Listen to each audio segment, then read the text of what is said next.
من الشيطان الرجيم بسم الله الرحمن الرحيم أيعدكم أنكم إذا متم وكنتم ترابا وعظاما أنكم مخرجون۔ کیا یہ تم سے کہتا ہے جب تم مر جاؤ گے، مٹی اور ہڈیاں رہ جائیں گی، تو کیا تم زمین سے دوبارہ زندہ اٹھائے جاؤ گے؟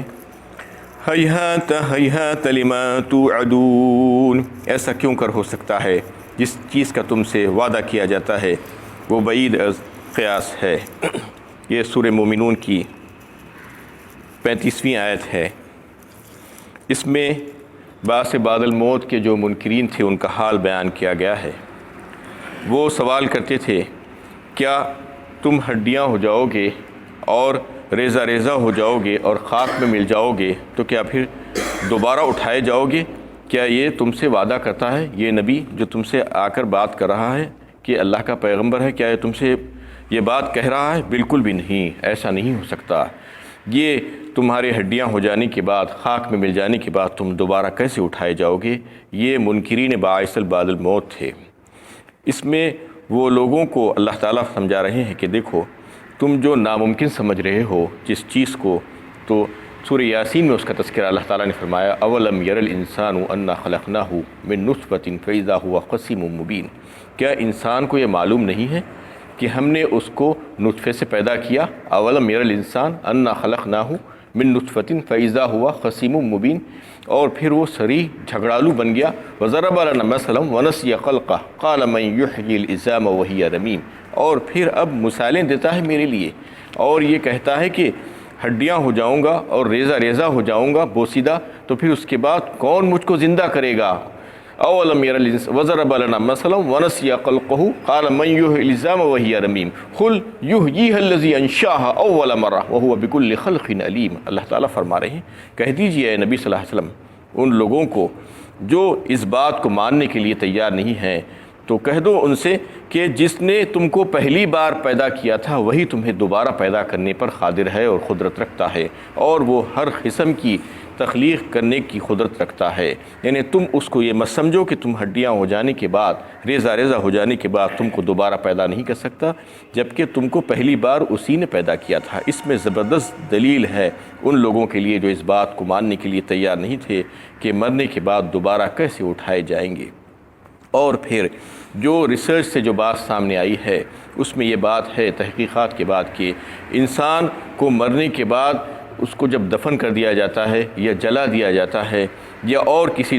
وجہ سے جو ہے وہ یہاں سے ختم ہو جاتا ہے، تو اس کی ہڈیاں گوشت سب چیزیں گل جاتی ہیں، اور ایک وقت ایسا آتا ہے کہ کچھ بھی نہیں بچتا سوائے ایک جو اسپائنل کارڈ کا جو آخری حصہ ہوتا ہے، ٹیل بون جسے کہتے ہیں، جو ریڑھ کی ہڈی میں سب سے آخری حصہ ٹیل بون کہتے ہیں، جس کو دمچی کہتے ہیں اردو میں،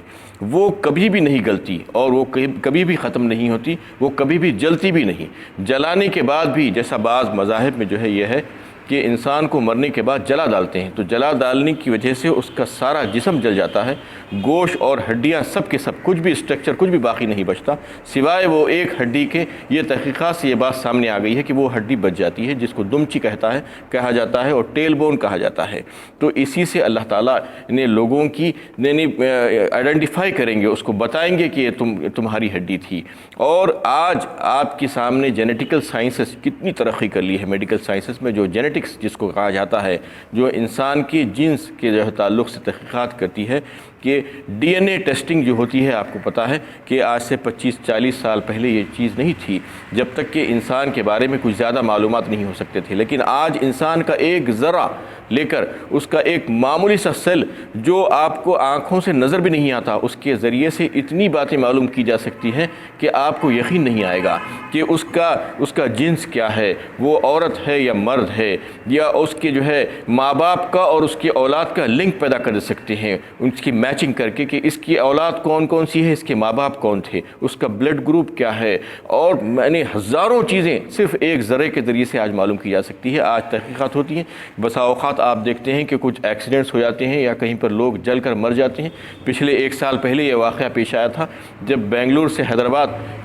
بس آ رہی تھی، پوری جل گئی، پوری کی پوری، اور اس میں سے ایک بھی نہیں بچا، تو اس وقت ان لوگوں جو سفر کر رہے تھے اس میں، وہ لوگوں کا حال یہ تھا کہ وہ جل کر کوئلہ بن گئے تھے اور ان کی شناخت ہی نہیں ہو سک رہی تھی، تو ان کی شناخت ڈی این اے ٹیسٹنگ کے ذریعے سے کی گئی، جبکہ ان کی کوئی چیز بچی ہوئی نہیں تھی کہ اس کو معلوم کر سکے کہ ان کی اولاد آ کر یا کوئی ان کے جان پہچان والے کہ یہ کون ہے، یہ انسان جو مرا ہے۔ تو اس کے لیے ڈی این اے کی ٹیسٹنگ کی اور کر کے اس سے پتہ لگایا گیا کہ یہ کون سا انسان ہے، اس کا نام کیا تھا۔ یہ اس طریقے سے آج جو ہے سائنس اتنی ترقی کر لی ہے، جینیٹکس میں اتنی ترقیاں ہو گئی ہیں، تو یہ انسان جو اللہ کا بندہ ہے وہ اتنی ترقی کر لیا ہے، اتنی ٹیکنالوجی کو دریافت کر لیا ہے، تو پھر اللہ تعالیٰ جو تمام خالق کائنات ہے، رب کائنات ہے، رب ارض و سما ہے، ان تمام لوگوں کے جو یہ ٹیکنیکل چیزیں دریافت کیے ہیں، جو ٹیکنالوجی کی دریافت کری ہیں، ان کی صلاحیتیں دینے والے کون ہیں؟ اللہ تعالیٰ ہی ہے۔ تو پھر اللہ تعالیٰ کے پاس کیسی کیسی صلاحیتیں ہیں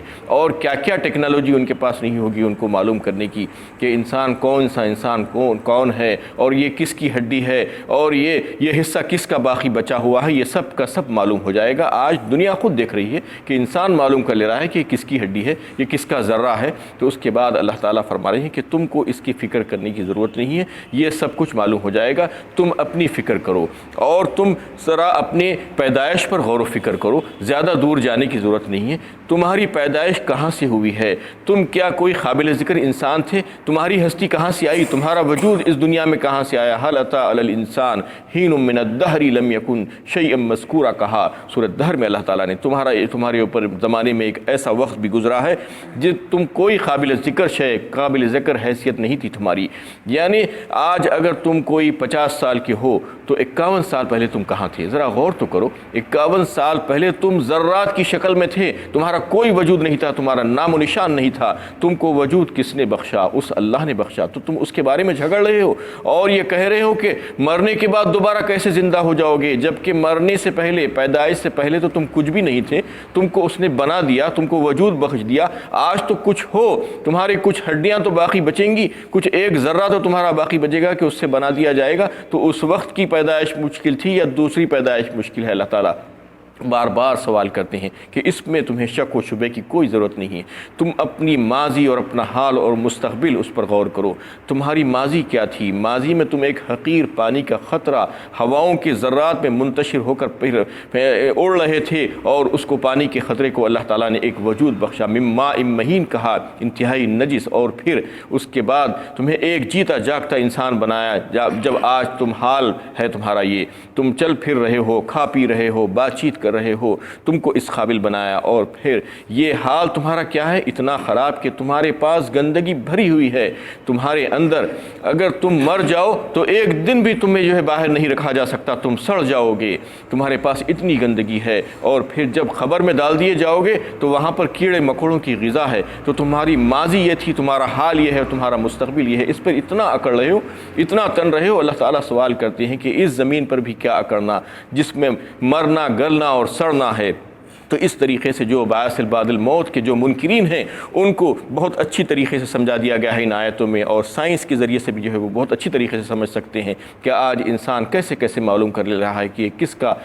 حصہ ہے اور یہ کس کی ہڈی ہے۔ تو اس کے ذریعے سے اس کو جو ہے اس کی میچنگ کر کے بتا دیتا ہے کہ یہ کون سا انسان تھا، اس کی اولاد کون ہے، اس کے ماں باپ کون ہے۔ تو پھر اللہ تعالیٰ تو بہت اچھا جانتے ہیں ہم کو، اور ہماری کسی چیز کو ان کو ضرورت نہیں، وہ تو بغیر کسی ہماری چیز کی ہم کو پیدا کر دیے ہیں، ہم کو وجود بخش دیا ہے، اب تو ہمارا وجود ہے، اس میں سے جو کچھ بھی بچے گا اس کو باقیات کو لے کر پھر سے نیا وجود اللہ تعالیٰ ہم کو عطا فرما دیں گے۔ یہ ان کے لیے جو ہے جواب تھا۔ ان ہی الا حیاتنا الدنیا نموت ونحیا وما نحن بمبعوثین، زندگی تو یہی ہماری دنیا کی زندگی ہے جہاں ہم جیتے پھر مرتے ہیں اور ہم دوبارہ اٹھائے نہ جائیں گے۔ اس میں یہ لوگوں کا یہ خیال تھا کفار کا، اور آج بھی بہت سے کفار کا یہی خیال ہے کہ یہ دنیا ہی زندگی کی ہے، یعنی دنیاوی زندگی میں ہم کو جینا اور مرنا ہے، یہاں سے جانے کے بعد کوئی دوبارہ زندگی کا کوئی تصور نہیں ہے، کوئی قیامت کا تصور نہیں ہے، کوئی جواب دہی نہیں ہے، بس یہیں پر جینا اور مرنا ہے، یہیں پر جو کچھ کرنا ہے کر لو۔ جہاں پر جو ہے بہت سے کفار کا ایک عقیدہ ہے کہ یہ اواگنم جسے کہتے ہیں وہ لوگ، اواگنم یعنی سیکنڈ برتھ اور ری انکارنیشن جسے کہا جاتا ہے، 7 جنم لیتے ہیں، یہ بات کرتے ہیں، پنرجنم جیسے کہا جاتا ہے، یہ بالکل بالکل انہیں بدعقیدگی کی بات ہے، یہ بالکل فضول اور جس کا کوئی وجود نہیں ہے، ایسا عقیدہ ہے یہ لوگوں کا۔ یہ خود ان کا عقیدہ ان کی بات کی جو ہے انہیں نفی کرتا ہے، اور ان کی ایک بات دوسری بات کی جو ہے نفی کرتی ہے اور خلاف جاتی ہے۔ یہ عقیدہ بالکل باطل عقیدہ ہے۔ یہ 7 جنم لینے کی جو بات ہے اور ایک کے بعد ایک پھر سے جو ہے دوسرے جنم میں آنا، اس میں کہیں پر بھی ان کے پاس کوئی دلیل موجود نہیں ہے، صرف من مانی باتیں ہیں کہ کوئی کچھ بن جاتا ہے، کوئی کچھ بن جاتا ہے، اور پھر سرگ نرگ یہیں پر ہے۔ یہ سب بالکل باطل باتیں ہیں اور فالتو باتیں ہیں، اس میں کوئی دم خم نہیں ہے، اور یہ عقیدہ بالکل غلط ہے۔ یہ لوگوں کی سوچ غلط ہے جو یہ سمجھ رہے ہیں۔ یہ بات صحیح ہے جو اللہ تعالیٰ فرما رہے ہیں کہ انسان کے مرنے کے بعد دوبارہ اللہ تعالیٰ اس کو زندہ کریں گے، اور پھر اس سے حساب کتاب ہوگا اور سوال و جواب ہوگا، اس کے بعد پھر اس کے مطابق اسے جزا و سزا ہوگی۔ ان هو الا رجل افترى على الله كذبا وما نحن له بمؤمنين، یہ ایک ایسا شخص ہے جو اللہ تعالیٰ پر جھوٹی باتیں بناتا ہے اور ہم تو اس کی بات ماننے والے نہیں۔ قال رب انصرنی بما كذبون، پیغمبر نے دعا کی، اے میرے پروردگار، قوم نے میری تکذیب کی، آپ میری مدد کیجئے۔ یہ پیغمبر کے امتی جو تھے، انہیں ہود علیہ السلام، قوم عاد کا ذکر چل رہا تھا اس میں، تو ان کو انہوں نے جھٹلا دیا، یعنی جیسا کہ نوح علیہ السلام کو جھٹلایا گیا تھا، ان کو بھی جھٹلایا گیا، اور یہ کہنے لگے کہ ہم ان کی بات نہیں مانیں گے، ہم تو ان کو جھوٹا تصور کرتے ہیں اور ہم ان پر ایمان لانے والے نہیں ہیں۔ قال رب انصرنی بما کذبون، اس وقت پیغمبر نے اپنے ہاتھ دعا کے لیے اٹھا دیے، جیسا کہ نوح علیہ السلام نے اللہ سے دعا کی تھی تو انہوں نے بھی دعا کی، تو اللہ تعالیٰ نے ان کی دعا قبول فرما لی۔ اور پھر قال اما قلیل لیصبحن نادمین، کہا گیا اللہ تعالیٰ نے فرمایا کہ وہ تھوڑے ہی عرصے میں اپنے کیے پر پچھتائیں گے، یعنی اب ان کے اوپر عذاب آ جائے گا، آپ فکر نہ کریں، وہ پچھتائیں گے تھوڑے ہی عرصے میں۔ فأخذتهم الصیحة بالحق فجعلناهم غثاء فبعدا للقوم الظالمین، چنانچہ وہ وعدہ الہی کے مطابق ایک سخت آواز نے انہیں اپنی گرفت میں لیا، پھر ہم نے انہیں خس و خاشاک کی طرح ملیہ میٹ کر دیا۔ پس ظالم قوم کے لیے اللہ تعالیٰ کی رحمت سے ہمیشہ کے لیے محرومی ہے۔ ایسا عذاب ان کے اوپر آیا اور ایسی چیخ اللہ تعالیٰ نے بھیجی۔ بتایا جاتا ہے کہ وہ جبرائیل امین آ کر ایک زور کی آواز نکالے، بس وہ بش کر رہ گئے، بس ایک آواز کی ضرورت تھی ان کو، اتنا تن رہے تھے، اتنا اکڑ رہے تھے، نبی کی تکذیب کر رہے تھے۔ اللہ کے حکم سے جبرائیل امین آئے اور آ کر ایک چیخ ماری اور سب کے سب مر گئے۔ اور پھر کیسے مرے کہ اللہ تعالیٰ فرماتے ہیں کہ ایسے ہو گئے کہ نیست و نابود ہو گئے، صفِ ہستی سے مٹا ڈالے گئے، اور جو ہے ایسے کچرے کی طرح ہو گئے جیسا کہ سیلاب کے پانی پر کچرا تیرتا ہوا نظر آتا ہے، اور بڑے بڑے تنے، کھوکھلے تنے جب پانی سوکھ جاتا ہے تو اس کے بعد ادھر ادھر پڑے نظر آتے ہیں، بالکل بیکار سے ایسے مر کر پڑ گئے تھے ایک آواز میں۔ ان کا حال اللہ تعالیٰ نے یہ کر دیا۔ ثم انشانا من بعدهم قرونا آخرین، پھر ہم نے ان کی ہلاکت کے بعد دوسری قومیں پیدا کی۔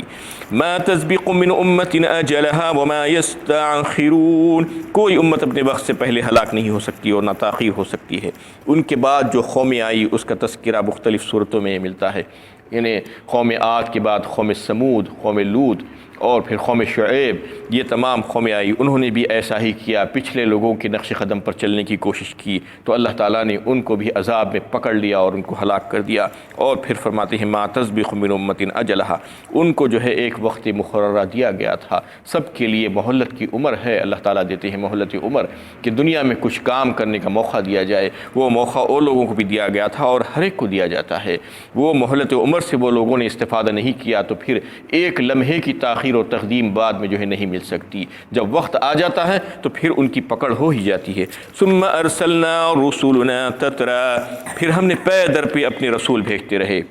ایک کے بعد دیگرے، ایک کے بعد دیگرے، پے در پہ متواتر رسول اللہ تعالیٰ نے بھیجتے تمام قوموں میں۔ وَلِكُلِّ قَوْمٍ ہاد کہا، یعنی ہر قوم کے لیے ایک ہادی آیا۔ كلما جاء أمة رسولها كذبوه فأتبعنا بعضهم بعضا وجعلناهم أحاديث،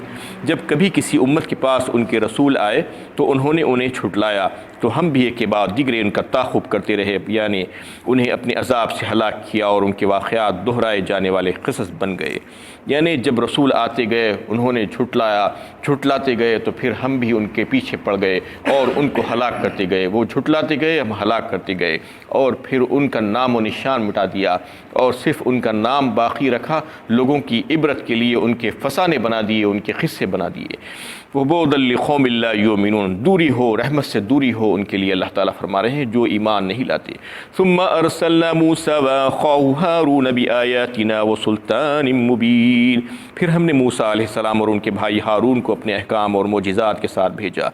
إِلَىٰ فِرْعَوْنَ وَمَلَئِهِ فَاسْتَكْبَرُوا وَكَانُوا قَوْمًا عَالِينَ، فرعون اور اس کی حکومت کے اعلیٰ عہدیداروں کے پاس تو انہوں نے ازراہ تکبر، دعوت حق کا انکار کیا، اپنے کو بالا تر جانا، وہ بڑے ہی متکبر تھے۔